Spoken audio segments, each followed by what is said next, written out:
אתם התגרשתם מזמן, וכבר יש לו משפחה משלו, אבל פתאום את מגלה שמאחורי הגב שלך הוא לא מפסיק לרדת עלייך.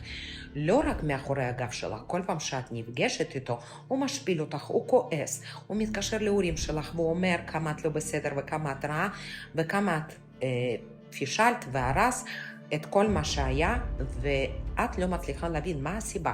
והתשובה היא פשוטה, כי הוא מרגיש אשם בכך שהמשפחה התפרקה, בכך שהוא איבד את הנוחות שלו, הייתה לו אותך והייתה לו את המאהבת, היה אומר לך בבוקר נשיקה ולהתראות, ויורד לאוטו מיד כי הייתה לו כבר הודעה מהמאהבת, ופתאום יום בהיר אחד הוא איבד את הכל.